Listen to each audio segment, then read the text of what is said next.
যা তো সর। উফ, বিরক্তিকর। নিজের চাহিদা মিটে গেছে, এখন নেমে গেছে।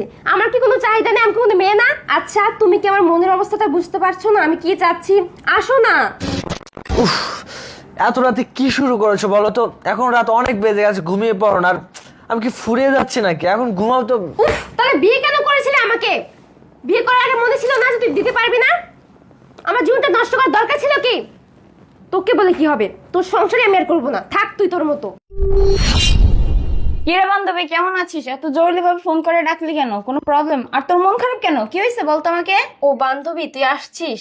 তোকে আর কি বলবো, এমন একটা মানুষের সাথে সংসার করছি, কি বলবো। না পারে সে শারীরিক সুখ দিতে, না পারে কোনো কিছু। আমরা একদম ভালো লাগতেছে না, আমার জীবনটা পুরো শেষ হয়ে গেল।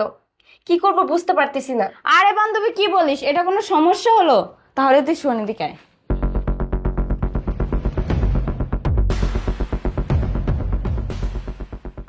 আরে কি বলিস, এটা কি সম্ভব? হ্যাঁ অবশ্যই, কেন সম্ভব নয়? আচ্ছা বান্ধবী, তুইও তো একটা মেয়ে, তুই তো বুঝতে পারছিস আমি কিভাবে বেঁচে আছি। তোমাকে যা বলবি আমি তাই করব। আচ্ছা ঠিক আছে, তাহলে তুই একটা কাজ কর, তুই রেডি হ। আমি যখন তোকে ফোন দিব না তখন তুই যাস, ঠিক আছে? আচ্ছা ঠিক আছে। আচ্ছা ঠিক আছে, তাহলে রেডি হয়ে নিচে আয়, আমি যাচ্ছি। ম্যাডাম আসসালামু আলাইকুম। ওয়ালাইকুম আসসালাম। তুমি এতদিন পরে, কি ব্যাপার? আরে ম্যাডাম আর বললেন না, আজকে আমার জন্য না, আমার বান্ধবীর জন্য একটা আইটেম লাগবে। আরে, তোমার বান্ধবীর জন্য আইটেম লাগবে? দেওয়া যাবে। আরে বান্ধবী, তোর কি হয়েছে? কথা বলিস না কেন? তোর কেমন ছেলে প্রয়োজন ম্যাডামকে বল। আরে, পতিতলায় এসে লজ্জা পাওয়ার কি আছে? বলেন না কেমন আইটেম লাগবে আপনার। ম্যাডাম, আসলে আমি কিভাবে যে এই কথাটা বলি, বিয়ের পর থেকে আমার হাজবেন্ড আমাকে সেভাবে সুখ দিতে পারে না। তার জন্য আমার বান্ধবী এখানে নিয়ে আসছে। আপনি আমাকে একটা ভালো আইটেম দেন, বিনিময়ে আপনি যা চান আমি তাই দিব। ও আচ্ছা, বুঝতে পারছি আপনার সমস্যাটা। ব্যাপারটা আমি দেখতেছি। জিসা, এই জিসা, এদিকে আসো তো। জি ম্যাডাম, আমাকে ডাকছেন? জিসা, ইনাকে 4 নাম্বার রুমে নিয়ে যাও, আমি আইটেম পাঠাচ্ছি। জি ম্যাডাম, আমি নিয়ে যাচ্ছি। আপু আপনি আসেন।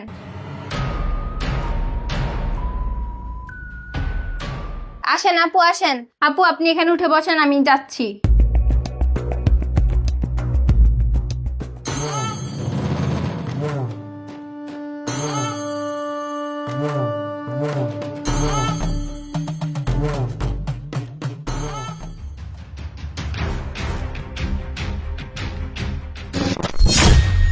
উফ, বিরক্তকর। এ তো আমার স্বামীর থেকেও খারাপ। কি যে দিয়েছে, দূর, আর ভাল লাগে না।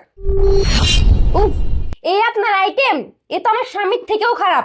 আপনাকে আমি বলেছিলাম আপনার যত টাকা লাগে আমি দেব, কিন্তু ভালো আইটেম দিতে, কিন্তু আপনি কি দিয়েছেন? দূর। কি বলছেন ম্যাডাম? রকি ভাই তো আমাদের এখানকার জনি সিং। জনি সিং? সে যেখানকার কতবার জনি সিং সেটা আমার বোঝা হয়ে গেছে, বলতে হবে না। দেখেন ম্যাডাম, প্রয়োজন হয় আমি আপনাকে 5 লক্ষ টাকা দিব, তারপর আমার ভালো আইটেম লাগবে। আচ্ছা ম্যাডাম, আপনার ব্যাপারটা আমি বুঝতে পারছি। আপনি যেহেতু 5 লক্ষ টাকা দিবেন, আমি আজকেরই বিজ্ঞপ্তি দিচ্ছি একটা ভালো আইটেমের, আপনি চিন্তা করবেন না। আচ্ছা ঠিক আছে, আপনি তাহলে বিজ্ঞাপন দেন, আমি 5 লক্ষ টাকার ব্যবস্থা করছি। তবে হ্যাঁ, আমার কিন্তু ভালো আইটেম লাগবে। আমি এখন আসি। ঠিক আছে। এই, ওঠো না।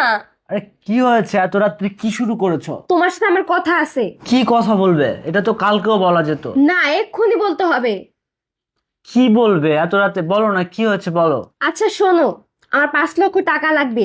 তুমি কোথা থেকে কিভাবে দেবে আমি জানি না, তবে আমার 5 লক্ষ টাকা লাগবে।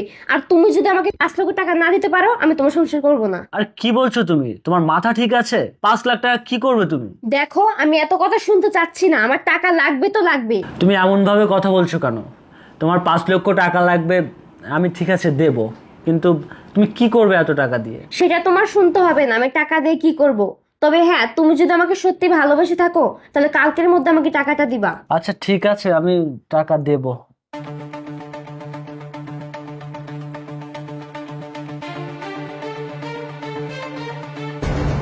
আরে আমার লক্ষ্মী বউটা কি করছে?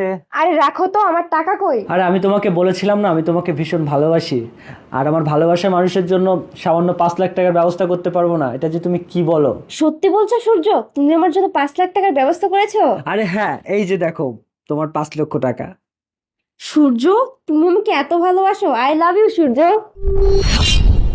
হায় আল্লাহ, আমি এখন কি করব? আমার বউকে ভালো রাখার জন্য এতগুলো টাকা অফিস থেকে চুরি করলাম। বস যদি কোনোভাবে জেনে যায় তাহলে তো আমার চাকরি চলে যাবে, তারপরে যে কি শাস্তি হবে। কিন্তু ওই এতগুলো টাকা নিয়ে কি করবে? আর ও কোথায় গেল? কোনো কিছু তো মাথায় আসছে না।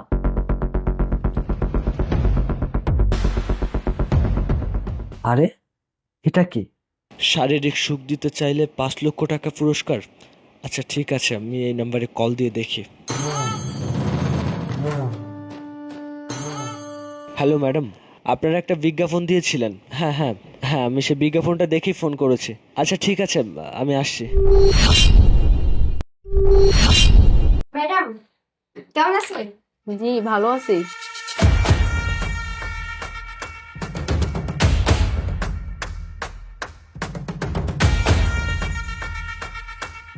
ম্যাডাম আসসালামু আলাইকুম।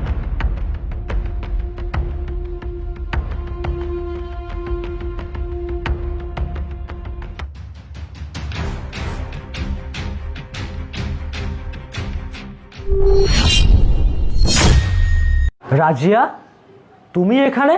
হ্যাঁ আমি এখানে, কিন্তু তুমি এই পতিতালয়ে কি করছো? তার মানে তুমি নিশ্চয়ই প্রতিনিয়ত এখানে আসো। হ্যাঁ, আমি এই পতিতালয়ে, কিন্তু আমারও একই প্রশ্ন, তুই এই পতিতালয়ে কি করছিস? না মানে তার মানে আমার কাছ থেকে 5 লক্ষ টাকা নিয়ে এই পতিতালয়ে এসেছিস নিজের চাহিদা মেটানোর জন্য? কথা বলছিস না কেন? এই কথা বলছিস না কেন তুই? হ্যাঁ, আমি 5 লক্ষ টাকা নিয়ে এই পতিতালয়ে এসেছি শুধুমাত্র তোর জন্য। তুই যদি আমাকে শারীরিক সুখ দিতে পারতি তাহলে কখনো আমার এখানে আসতে হতো না, কিন্তু তুই কেন এসেছিস? তার মানে তুইও নিশ্চয়ই খারাপ। হ্যাঁ, আমিও খারাপ, আমি ভীষণ খারাপ। আমি যদি খারাপ না হইতাম তাহলে আমি তোকে 5 লক্ষ টাকা দিতাম না। আচ্ছা, শরীরের সুখটাই কি আসল সুখ? আমার ভালোবাসাটা কি মিথ্যা ছিল? আজকে তোর শারীরিক চাহিদা মেটাতে পারিনি বলে তুই আমার কাছ থেকে 5 লক্ষ টাকা নিয়ে আমার গোপনে পতিতালয়ে এসেছিস নিজের শরীরের চাহিদা মেটানোর জন্য? আমার ভাবতে ঘেন্না হচ্ছে যে তোর মতো একটা মানুষকে আমি ভালোবেসেছিলাম। আরে আমি নিজেও জানি না আমি যে চাকরিটা করছি সে চাকরিটা আমার থাকবে কিনা। তুই জানিস তোকে আমি 5 লক্ষ টাকা কিভাবে দিয়েছি? তাহলে শোন, নিজের অফিসের বসের ক্যাশ থেকে আমি তোকে এই 5 লক্ষ টাকা এনে দিয়েছিলাম। আমি একটাবারও ভাবিনি যে আমি যে 5 লক্ষ টাকা চুরি করছি এতে আমার চাকরি থাকবে কিনা, শুধুমাত্র তোর মুখে হাসি দেখবো বলে। আর তুই তুই সেই 5 লক্ষ টাকা নিয়ে পতিতালয়ে এসেছিস নিজের নিজের শারীরিক চাহিদা মেটানোর জন্য। আমি মোবাইল ফোনে বিজ্ঞাপন দেখে এখানে এসেছিলাম শুধুমাত্র তোকে ভালো রাখার জন্য আর নিজের চাকরিটা বাঁচানোর জন্য। কিন্তু আমি কখনো ভাবিনি যে তুই সেই টাকাটা নিয়ে নিজের চাহিদা মেটানোর জন্য এই পতিতালয়ে চলে আসবি। ভালোই করেছিস আমার সাথে, কিন্তু তুই এটা ভাবিস না যে এর পরেও আমি তোর সাথে সংসার করব। সারা জীবন তুই এই অন্ধকার গলিতে বসে নিজের শরীরের চাহিদা মেটা। সূর্য, আমি বুঝতে পারিনি যে তুমি আমাকে এতটা ভালোবাসো। আমি আমার নিজের শারীরিক সুখ মেটানোর জন্য আমি অন্ধ হয়ে গিয়েছিলাম। আমি তোমার ভালোবাসাটা বুঝতে পারিনি, কিন্তু তুমি আমাকে মাফ করে দাও। আমি তোমার কাছে মাফ চাইছি সূর্য, আমি এরকম ভুল আর কখনো করবো না। ক্ষমা? তোর মতো একটা পতিতালয়ের বেশ্যাকে ক্ষমা করব আমি? কখনোই না। আমি যদি সারা জীবন একাও থাকি, কিন্তু তোর মতো মেয়ের সাথে আর আমি সংসার করব না। তুই আমাকে চিনতে পারিসনি, আমার ভালোবাসা তুই বুঝতে পারিসনি। তুই সারাটা জীবন এখানে থাক, আর কোনো দিন আমার সামনে আসবি না। থাক সারা জীবন এখানে বসে।